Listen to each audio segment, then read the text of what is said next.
Hello, this is Steve from the workshop, and today we're working on the 97 Ford Escort, which I got for free from a friend, and I had a bunch of things to fix in it, and just doing standard maintenance with it and stuff.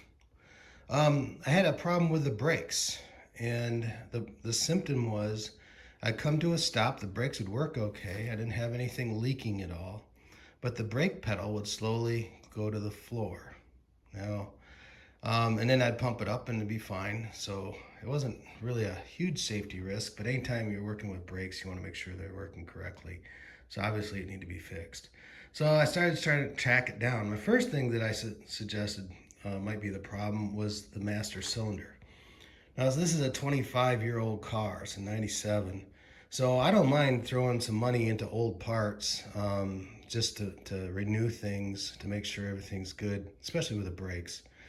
I put new calipers on it last year or 2 years ago, and I pulled apart the back brakes and I replaced the cylinders there and the pads and all the hardware because those were pretty badly corroded. I still have to replace the tubes and the front brakes because they have a break in them. It's not leaking fluid yet, but it's starting to break parts. So the flexible tubes that feed out to from the hard brake lines to the calipers, I need to replace those on the front yet. But anyways, back to the original point. So this thing, the brake pedal was going to the floor. I checked out all the rest of the brake system. Everything looked good. It wasn't leaking fluid. So the first thing I suspected was the master cylinder, and since this thing is 25 years old and the part was like 50 bucks from Rock Auto, I said, well, let's go ahead and get a master cylinder. Put that on and it didn't fix it. So I was like, huh. Now I could have capped it off and then applied pressure on the brake and it should have had a nice firm pedal and not going anywhere. That would have been how to check out the master cylinder here. But I decided to just replace it. Now, the second thing I suspected was the brake booster, which was totally incorrect. I'm just saying, you know. And again, I thought since when I turned the engine on, that's when it seemed to have the problem. So I'm thinking it must be the power booster. Well, duh.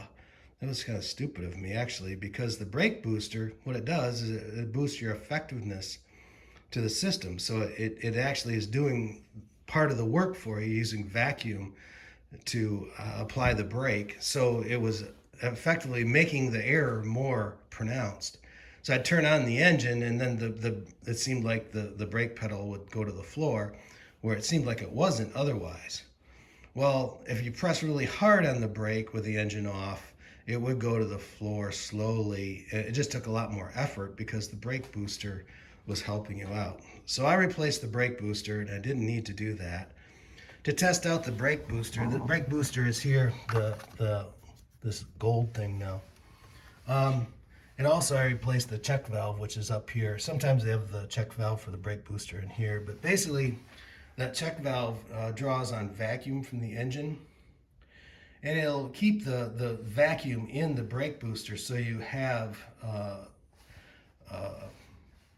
boost available. But basically, if you're sitting there and the pedal is really hard to push, that means your brake booster is not working. I unhooked the vacuum just to check that once, and it's like, holy smokes, I could hardly stop the car because the brake booster wasn't working. And that's what the brake booster does. It helps you push the pedal. So that was a mistake on my part. I didn't need to replace that. So it's not leaking fluid. I checked the calipers, I checked the back brakes, everything was fine. And then I saw this one YouTube video where the guy actually tested out the ABS module and he had the exact same symptom as I had. So I got this brake module from someone on eBay for 60 bucks. It wasn't too bad. Just got a used one. And I think this is the problem. And basically, this is underneath the battery. And so you have to pull the battery out. I pull this intake out and also pull the battery tray off.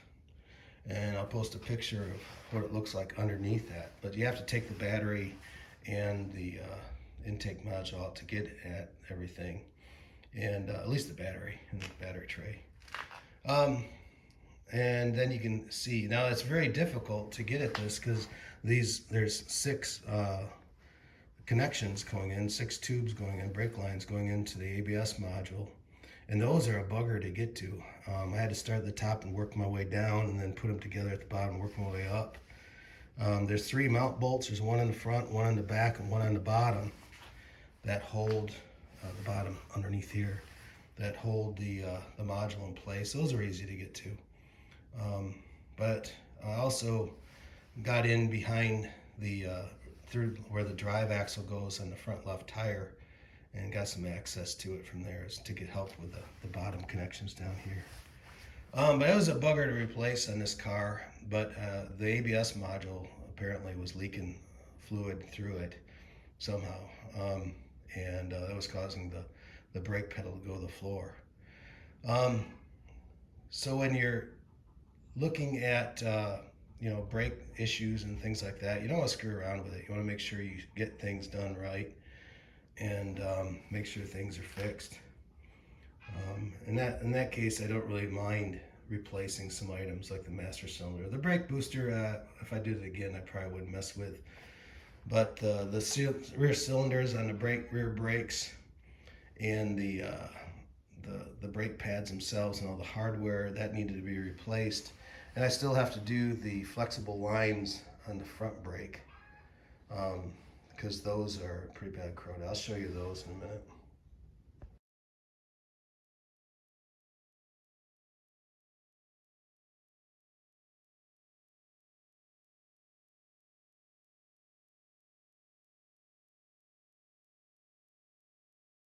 So you can see the brake line there. The flexible brake line actually has a tear in the outer part of it. So I'm going to replace both of the flexible brake lines, and they'll take care of that problem as well. And just a couple notes here with the switching out the ABS module. Hit her down with some PB Blaster or something like that to loosen up the connections. Like I said, I had 6 lines attached to this, and they came out okay. But they could be in there pretty good. Also, the block of the ABS is aluminum, so be careful when you make sure you get everything lined up and don't try to force the fittings in, because you'll cross thread those fittings in a heartbeat, and then you're hosed, So hit her with some PB Blaster to loosen up the points, and use a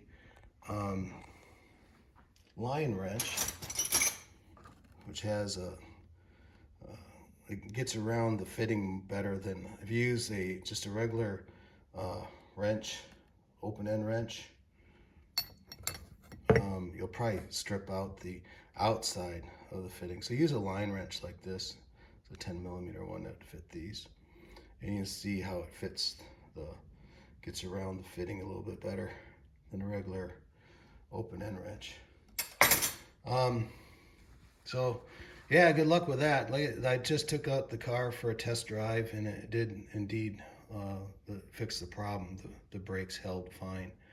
And also, another thing I did is out of the garage here, I went and had a little downhill down a gravel road. So I slammed on the brakes real hard and activated the ABS. I don't have an OBD2 with an ABS. You can artificially have the ABS go off with an OBD2 reader if you have that capability. I don't. So I just slammed on the brakes hard, so it made the ABS work on gravel, and then and that'll purge the air out from the ABS module as well. So the only thing I have left to do is replace those 2 front brake lines, and then I'll repurge out or rebleed the brake system, and that'll be it. That ABS module did fix the problem with the brake pedal going to the floor. Well, I hope this helps, and it's Steve from the workshop. We're signing off. Bye-bye.